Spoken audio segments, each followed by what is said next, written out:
Përshëndetje të nderuar miq, do të flasim për rishikimin e buxhetit nëpërmjet aktit normativ që u miratua nga qeveria.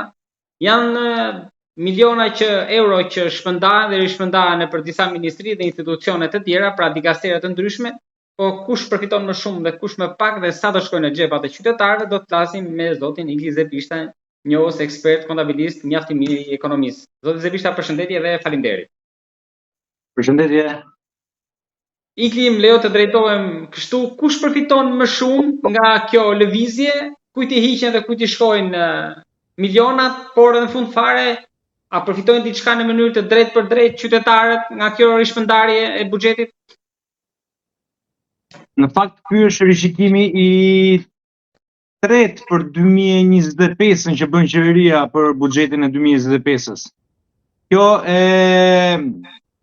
po them ardhur në vëmendje edhe nga kushtet të cilët është e para është formimi i qeverisë së re një herë, që ka filluar në shtator, ka pasur ndryshime strukturore në disa ministri, të cilët ka pasur ministri që janë zvogëluar, ministri që janë zmadhuar me dek të saj, për shembull ka lëvizur Ministria e Turizmit, kanë lëvizur sportet, janë disa ministri të cilët për këtë efekt ka pas nevojë qeveria të ndryshojë fondet duke ja zvogëluar një ministri, duke shtuar një ministri tjetër.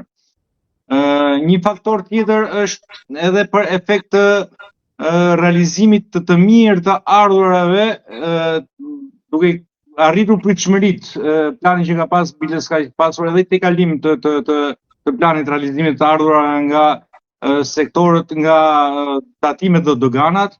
Ndërkohë kemi edhe sipas premtimeve të shpallura më herët në fillim vitit për shpërndarjen e bonusit pensionistëve. Kanë qenë këto tre faktorë kryesor të cilët kanë sjellur në këtë akt normativ qeverisë për një rishikim buxhetit vitit 2025. Në fakt, po të shikojmë të futemi në shifra, ajo që bie më shumë në sy janë dy nga është Ministria e Infrastrukturës në një farë mënyrë, ajo që ka qenë përfituesi më i madh i këtyre fondeve shtesë të buxhetit, e cila është në vlerën 6 miliard lekë ose afërsisht 60 milion euro për ta përkthejmë. Ndërkohë është edhe bonusi i pensionistëve, ndryshim në vitet e kaluara, këtë radhë është një rritje, po themi, jo e vogël, duke marrur parasysh edhe bonusin që u shpërndan në fillim të pranverës. Ky është bonusi e cila shkon në vlerën diku ke 97 milion euro, 100 milion euro me kursin e sotëm. Do të thotë që përfitues direkt janë pensionistët, ndërkohë është edhe sektori bazë i ekonomisë,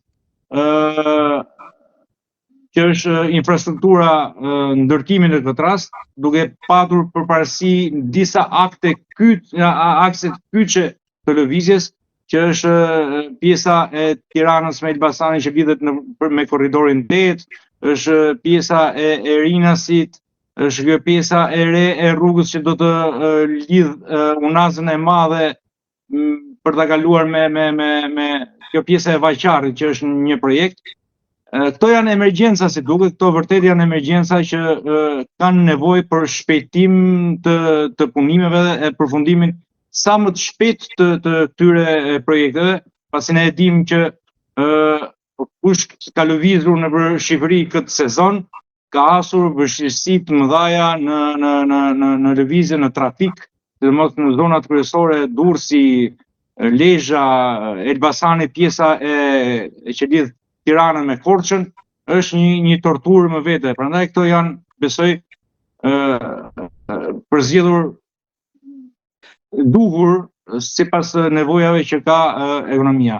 Ndërkohë vlen të theksohet se në këto 6 miliardë euro që janë të Ministrisë së Infrastrukturës, vetëm 60 milion euro, më falni, 24 milion euro janë për infrastrukturën rrugore, ndërsa 30 milion euro do të jenë për si ndihmë për alp kontrollin, duke pasur parasysh që alp kontrolli pa as vështirësi të mëdha për efekt të gjyqit që ka humbur me beketën dhe bllokimin të llogarive të bankare, ajo tani është në vështirësi, duhet patjetër që të lirohet sepse dihet që pjesa e trafikut ajror, kontrollit ajror të rinasit, ndoshta po të themi së shpejti edhe Vlora me atë problemet që ka ndalë së fundmi, ka nevojë padyshim për fonde, për menaxhim më të mirë, për ecurit të punës edhe mos bllokim të këtyre të kësaj pjese të ekonomisë dhe që ndikon normalisht patjetër edhe tek qytetarët. Gjithashtu janë edhe disa po themi financime të vogla, për shembull vëhet re që një pjesë e mirë e fondeve, e financimeve kalon për ato zjarfikës, për atë pjesë të strukturave që këtë vit u përballen me zjarret, ka parashikuar që të punojësit të kenë 2 paga shpërblim, duke i përcaktuar sipas buxheteve të aty të administratës ku ato janë të punësuar, të bashkive. Në vijat përgjithshme këto janë pjesa më e prekshme e buxhetit e rishikimit të buxhetit për vitin 2025. Tek pensionistët është përcaktuar që do marrin nga 100 deri 150 për ato vjetra 10-15 kategoritë, edhe së dyti nuk kemi shpresa për pension të 13 siç ishte plani për këtë mandat, pra 2025-2029, pra nuk futen fuqi nga ky vit për një pension të 13, do vetëm me bonus. Jo, kjo është akoma shpejt për të folur për pensionin e 13, sepse ky është buxheti mbyllur është i miratuar që në vitin 2024 dhe shpresojmë që do të jetë i parashikuar në vitet në vazhdim. Po edhe kjo bonus i dytë po jepet sipas parashikimeve që u tha në fillim të vitit nga kryeministri, do të jetë një bonus i pranverës edhe bonus i fundvitit nga fondi i rezervuar për pensionistët, për këtë pjesë që është në vlerë 97 milion euro, nga për llogaritjet mendojmë që shifrat do të jenë 150.000 lekë, klasën e vjetra që ta kuptojnë edhe dëgjuesit, 150.000 lekë për pensionet e ulta deri në 20.000 lekë deri në 200.000 lekë, dhe pjesa tjetër besoj do të marrë një pension, një bonus prej 100.000 lekësh. Në farë mënyre objektivi i qeverisë edhe premtimi që ajo ka thënë dhe ka deklaruar është i mbajtur deri në këtë pjesë. Pastaj po të flasim për nevojat, për premtimet e mëpastajme për pagën e 13, pensionin e 13, mendoj që kjo duhet ta shikojmë se si do të jetë me planifikimin e buxhetit për vitin 2026, pastaj besoj që nëse kjo do të hyjë në planifikim edhe në miratim të buxhetit 2026, pastaj kjo është pjesë që do të kalojë vit pas viti dhe pensionistët do të marrin një pension plus e cila është në një farë mënyrë për të përshëndetur. Unë e kam shprehur edhe në raste të tjera që jo vetëm pensionistët, patjetër që ajo është pjesa shtresa më po themi më prambrojtur edhe më që as më shumë vështirësi për përballimin e jetesës në këto momente, por edhe një pjesë e konsiderueshme e punojësve të administratës duhet patjetër të planifikohen për pagën e 13. Ne fatkeqësisht në Shqipëri nuk kemi të tilla planifikime, ndryshe nga pjesa e asaj që ne duam të shkojmë të Europës, po edhe të shteteve të tjera, të cilët e kanë me detyrim pagën e 13. Jo vetëm për administratën, por edhe për punojësit, për bizneset. Pasi kjo do të jepte jo vetëm po themi një motivim plus punojësve, edhe administratës, edhe të biznesit në përgjithësi, po do të jepte edhe një lloj frymëmarrje ekonomisë, sepse këto nuk janë para që do të kursejnë, këto janë para që padyshim do hidhen në qarkullim, duke i dhënë një frymarrje ekonomisë, duke rritur qarkullimin dhe duke çdo punonjës pastaj duke plotësuar dhe duke kënaqur edhe veten, edhe familjen e tij me festat e fundvitit dhe me dhuratat e këtij rasti, Krishtinë dhe fundvitit. Zoti Zepisha, duke qenë se ju kam në këtë bisedë me Leoni që duke përfituar nga ky rast që folëm për aktin normativ, t'ju pyes se nëse mundet më jepni një opinion dhe për atë që po ndodh në aeroportin e Vlorës. Çfarë ju bën më shumë përshtypje, çfarë po ndodh aty? Ka rrezik që të pezohen punimet apo shtyhet afati I hapjes që është vitin e ardhshëm? Pra, por edhe me dokumenta, çfarë po ndodh domethënë? Në fakt nuk është se jemi të thelluar duke parë kontratat siç kanë qenë, si ka janë, sepse baza e çdo marrëveshjeje, e çdo pune është kontrata. Ne nuk e dim, paktën unë nuk e di si është kontrata fillestare e nënshkruar midis qeverisë si ortakë në fillim, pastaj me ortakët, pastaj tërheqjen e dikujt dhe futjen e dikujt tjetër. Këto janë gjithë problematika që lindin që nga momenti I nënshkrimit të kontratave. Çdo kontratë duhet të jetë padyshim, jo vetëm ky rast, por çdo kontratë tjetër në të cilët shteti jep koncesion, sepse ne kemi probleme jo vetëm në rastin e aeroportit të Vlorës. Ne fatkeqësisht na kanë dalë gjithë koncesionet që kanë dalë në Shqipëri, kanë dalë me problematika edhe kanë shkuar në dyert e prokurorisë edhe të ndjekjeve. Të gjitha kontratat është shumë e rëndësishme që kontratat duhet përpilohen në mënyrë që çdo përfitues I tyre, çdo koncesionar mos të lëvizi edhe të marrë atë çfarë I takon nga ajo kontratë.